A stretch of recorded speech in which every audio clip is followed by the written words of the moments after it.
Well, Cancer, it's April 2022. I'm Dodici from astrology.com.au. And you have a look at this thorny sort of combination. I'm going to start the wheel rolling here. Mars and Saturn have been in close proximity with Venus in this 8th house. That's the intimate side of the chart, your sexual relationships. But more than that, it's got to do with the inner life, the psychological tendencies, and on an outer level, the shared money and resources you have. So any and all of these areas may have been quite problematic. And that juxtaposes the new moon on the 1st of April up here. You can see it, the moon just passing away. New moon here in the 10th house with Mercury. These two planets are very, very powerful, giving you great command over your work and the ability to achieve something special right now. Promotions are usually indicated at this time of the year. It's one of the better cycles for you to get in there and demand a better position, a better role in the company that you work for. Go out and do an independent sort of style of work if that's what you want. And some sudden or abrupt changes there on the 2nd and 3rd with the conjunction of the moon and Uranus. Now, that thorny, tricky sort of psychological configuration there is eased a little bit there. Better get my glasses. On the 6th, 7th, when Venus moves out of that 8th house, and also you'll notice Mars moving away from Saturn. So that's taking away that tension of those three planets that has caused all of those problems.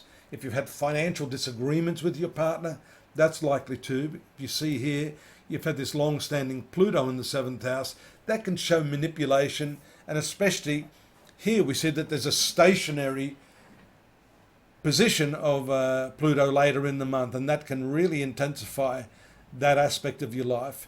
It can give you a sense that people are using you. Here we see your principles come out on top with Venus, Jupiter and Neptune in your 9th house.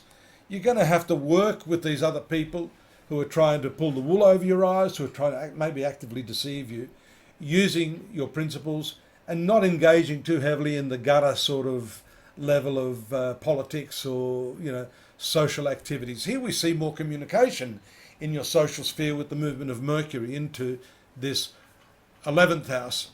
And keep your eye out here on the moon, because we mentioned the new moon here in your 10th house.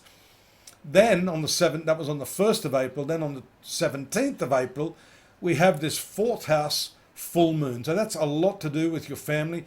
Moon here, along with the sun having directional strength in the 10th house, the moon has directional strength in this 4th house. So it's a full moon with directional strength, two really first-rate levels of strength for that planet, and that's your ruling planet. So that gives you a really good sense of home connections, a good sense of peace and well-being, which to me means that by the middle of the month anyhow, around by the 17th, whatever trouble you'd been having here, I think you can sweep that away and rest on your own internal mechanism to make a decision to be happy, rather than relying on other people to make you happy.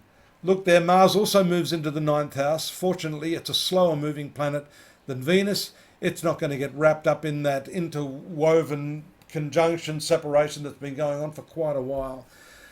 So there's less problem with your emotional entanglements, and that's also shown by the fact that Saturn, although still in the 8th house, rules your marital sector, but is free of that harrowing, disturbing Mars conjunction, which had caused all of that frustration in the inner life of those born under Cancer. A bit more of an intense situation there around the 23rd, 24th, as the moon makes a conjunction with Pluto, then moves back into this 8th house.